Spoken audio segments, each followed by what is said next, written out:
নমস্কার বন্ধুরা, SB academic সেন্টারের প্রত্যেকটা ছাত্রছাত্রীকে স্বাগত। তো দেখতে পাচ্ছ আজকে আমি নবম শ্রেণীর ইতিহাস সলভ করেছি সাতটা প্রকাশনীর খুবই গুরুত্বপূর্ণ বই ইতিহাস ও পরিচয়, দাশগুপ্ত কর পাহাড়ি।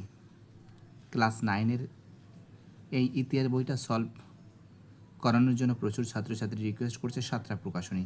তো দেখো, যারা ভিডিওটা দেখছো প্লিজ চ্যানেলটাকে সাবস্ক্রাইব করো এবং সমস্ত বন্ধুদের মধ্যে শেয়ার করো।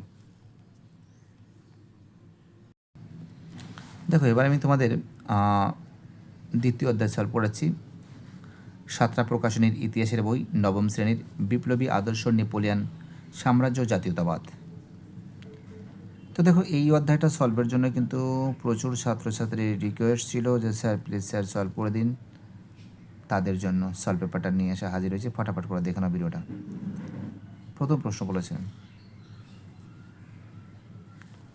নেপোলিয়ান ডাইরেক্টরি শাসনের অবসান ঘটান 1799 খ্রিস্টাব্দে। নেপোলিয়ান ডাইরেক্টরি শাসনের অবসান ঘটান 1799 খ্রিস্টাব্দে। তারপরে প্রশ্ন, নেপোলিয়ন নিজেকে সম্রাট হিসেবে ঘোষণা করেন 1804 খ্রিস্টাব্দে। নেপোলিয়ন নিজেকে সম্রাট বলে ঘোষণা করেন 1804 খ্রিস্টাব্দে। তিনের প্রশ্ন, কোড নেপোলিয়নের ধারার সংখ্যা ছিল 2287টি। কোড নেপোলিয়নের ধারার সংখ্যা ছিল 2287টি।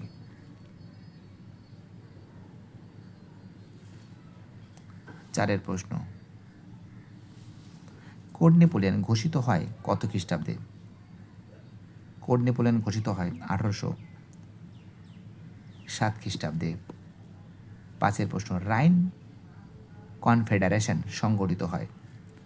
রাইন কনফেডারেশন সংগঠিত হয় 1806 খ্রিস্টাব্দে। রাইন কনফেডারেশন গঠিত হয় 1806 খ্রিস্টাব্দে।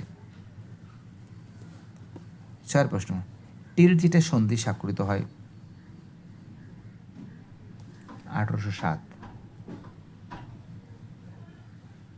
টিলজেটের সন্ধি স্বাক্ষরিত হয় 1807। সাতের প্রশ্ন, নেপোলিয়নকে নির্বাসিত করা হয় বিয়ের অ্যান্সার সেন্ট হেলেনা দ্বীপে। নেপোলিয়নকে নির্বাসিত করা হয় সেন্ট হেলেনা দ্বীপে।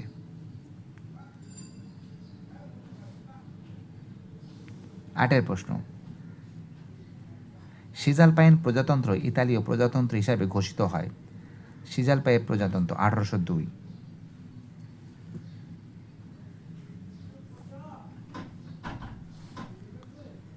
পরের প্রশ্ন, দেখো এবার আমি তোমাদের জন্য শূন্যস্থান পূরণ সলভ করে দিচ্ছি। শূন্যস্থান পূরণ করো, ফটাফট করে দেখে নাও। ড্যাশ খ্রিস্টাব্দে নেপোলিয়ন ডাইরেক্টরি শাসনের অবসান ঘটান। 1799 খ্রিস্টাব্দে নেপোলিয়ন ডাইরেক্টরি শাসনের অবসান ঘটান। দুই দাগের প্রশ্ন, কোড নেপোলিয়ন।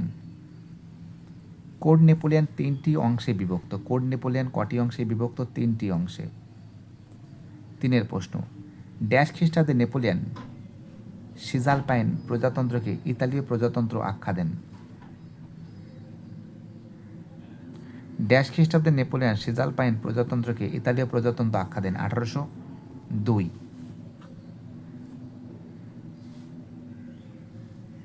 চারের প্রশ্ন, ড্যাশ খ্রিস্টাব্দে নেপোলিয়ন জেনোয়া দখল করেন।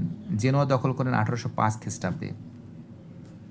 পাঁচের প্রশ্ন, নেপোলিয়ন রাশিয়া অভিযান করেন। তোমরা জানো নেপোলিয়ন রাশিয়া অভিযান করে 1812 খ্রিস্টাব্দে। নেপোলিয়ন কত সালে রাশিয়া অভিযান করেন? 1812 খ্রিস্টাব্দে। ছয়ের প্রশ্ন, টিলজেটের সন্ধি স্বাক্ষরিত হয়। টিলজেটের সন্ধি স্বাক্ষরিত হয় 1807 সালে। টিলজেটের সন্ধি স্বাক্ষরিত হয় কত সালে? অ্যান্সার হবে 1807 সালে। সাতের প্রশ্ন, কোড নেপোলিয়ন ড্যাশ খ্রিস্টাব্দে প্রবর্তিত হয়। কোড নেপোলিয়ন 1804 খ্রিস্টাব্দে প্রবর্তিত হয়। এবার তোমাদের আমি যেটা সলভ করাবো, ঠিক না ভুল নির্ণয় করো। এই প্রশ্নগুলো খুব সুন্দর করে তোমাদের সামনে তুলে ধরবো। একের প্রশ্ন, 1750 খ্রিস্টাব্দে নতুন সংবিধান অনুসারে 5 জন ডাইরেক্টর ও 2 কক্ষযুক্ত আইনসভার হাতে দেশের শাসন পরিচালনা ও আইন প্রণয়নের দায়িত্ব দেওয়া হয়। তো দেখো এটা কিন্তু ভুল আছে। 2 দাগের প্রশ্ন, 1799 খ্রিস্টাব্দে নেপোলিয়ান ডাইরেক্টরি শাসনের অবসান ঘটান, এটা ঠিক আছে। 3 দাগে 1809 খ্রিস্টাব্দে টিলজেটের সন্ধি দ্বারা রুশ ফরাসি মৈত্রী স্থাপিত হয়, এটা কি আছে? ভুল আছে।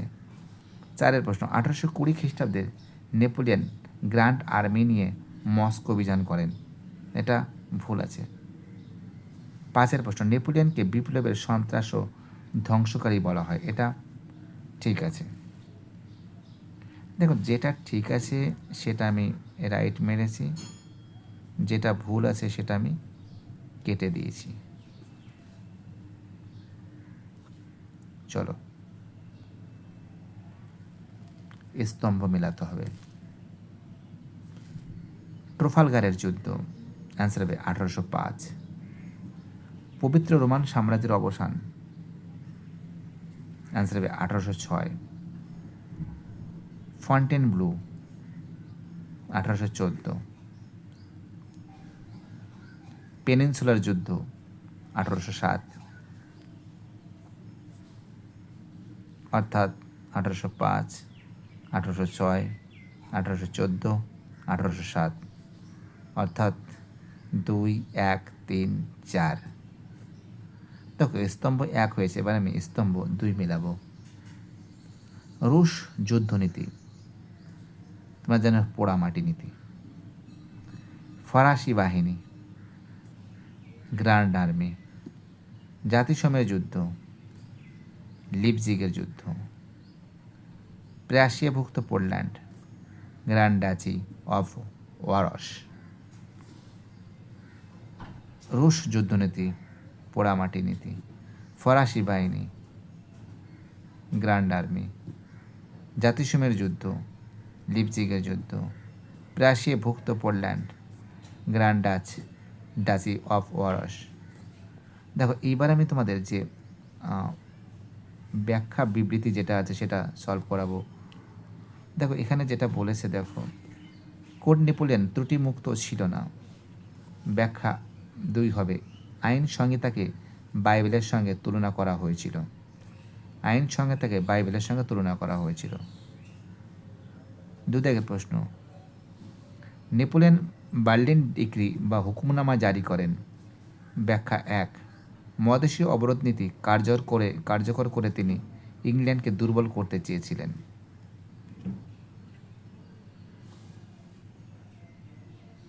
দেখো এবার আমি অতি সংক্ষিপ্ত উত্তর ভিত্তিক প্রশ্নাবলী এই প্রশ্নগুলো সলভ করেছি, সম্পূর্ণ ভিডিওটা তোমরা দেখতে থাকো। নেপোলিয়ন কত খ্রিস্টাব্দে ফ্রান্সের সম্রাট হিসাবে নিযুক্ত হন বা হিসেবে নিজেকে ঘোষণা করেন? 1804। অ্যান্সার কি? 1804। 2 দাগের প্রশ্ন, কোড নেপোলিয়ন কত খ্রিস্টাব্দে ঘোষিত হয়? কোড নেপোলিয়ন 1807 খ্রিস্টাব্দে ঘোষিত হয়। 3 প্রশ্ন, কোড নেপোলিয়নের ধারার সংখ্যা কটি? অ্যান্সার হবে 2287টি ধারা। 4 প্রশ্ন, কত খ্রিস্টাব্দে নেপোলিয়ন পোপের রাজ্য দখল করেন? 1799 খ্রিস্টাব্দে। 5 প্রশ্ন, কোড নেপোলিয়নের 2টি নীতি লেখো এবং 100 দিবসের রাজত্ব, একটা হলো 40 নম্বর পেজ, একটা 47 নম্বর পেজ। কোড নেপোলিয়ন নীতি আর 100 দিবসের রাজত্ব, দুটোই অ্যান্সার একসঙ্গে আমি দেখিয়ে দিচ্ছি। তো দেখো পেজ নম্বর 40, ঠিক আছে, কোড নেপোলিয়নের নীতি, পেজ নম্বর কত? 40। দেখো তোমরা লিখবে এখান থেকে শুরু করে এতটা লিখবে, এখান থেকে শুরু করে এতটা লিখবে কোড নেপোলিয়ন, এবং তারপর বলছে 100 দিবসের সংস্কার না কি বলেছে, হ্যাঁ 100 দিবসের রাজত্ব, এই যে পেজ নম্বর 47, এখান থেকে শুরু করে এতটা লিখবে 100 দিবসের রাজত্ব, অর্থাৎ এই 100 দিন তিনি কিন্তু শাসন ব্যবস্থা গ্রহণ করেছিলেন, তিনি সংস্কার যে কাজগুলো করেছিলেন সেটাই 100 দিবসের রাজত্ব, ঠিক আছে, এখান থেকে এতটা। চলো আমাদের পরের প্রশ্ন কি বলেছে দেখা যাক। এইবার দেখো যে সমস্ত প্রশ্নগুলো আছে সেই প্রশ্নগুলো জাস্ট আমি পেজ নম্বর দিয়েছি, তোমরা এটা খুঁজে বের করবে কারণ ভিডিওটা অনেকটা বড় হয়ে যাবে, জাস্ট আমি পেজ নম্বর দিয়েছি। কোড নেপোলিয়ন পেজ নম্বর 39 থেকে 40, টিলজেটের সন্ধি পেজ নম্বর 46, 4 প্রশ্ন আনসার হবে পেজ নম্বর 42, রাইন কনফারেন্স রাইন পেজ নম্বর 42, 100 দিবসের রাজ্য সংস্কার পেজ নম্বর 47, মধুসী অবরোধ প্রথা পেজ নম্বর 44, পেজ নম্বর 39, ট্রাফালগারের যুদ্ধ পেজ নম্বর 44, পোড়ামাটি নীতি পেজ নম্বর 46, 47, কনস্টিটিউটর শাসনের বৈশিষ্ট্য পেজ নম্বর 43, সরি এটা তো 43, সিজাল পাইন প্রজাতন্ত্র। দেখো প্রত্যেকটা প্রশ্ন তার সুন্দর করে তার পেজ নম্বর দেওয়া হয়েছে, দেখে নাও তোমরা। নেপোলিয়ন কীভাবে ক্ষমতা দখল করেন পেজ নম্বর 38 থেকে 39, 3-এর প্রশ্ন আনসার হবে পেজ নম্বর 44, 4-এর প্রশ্ন আনসার হবে পেজ নম্বর 44 থেকে 45, 5-এর যে প্রশ্ন আছে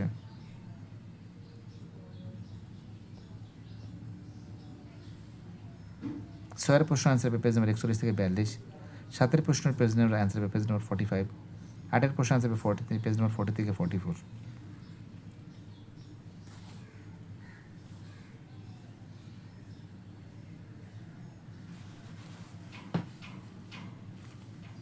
ভিডিওটি দেখার জন্য সবাইকে অসংখ্য ধন্যবাদ জানাই। বাই, টাটা, সবাই ভালো থাকবে। আমি চেষ্টা করছি পরের দিন যদি তোমাদের আর একটা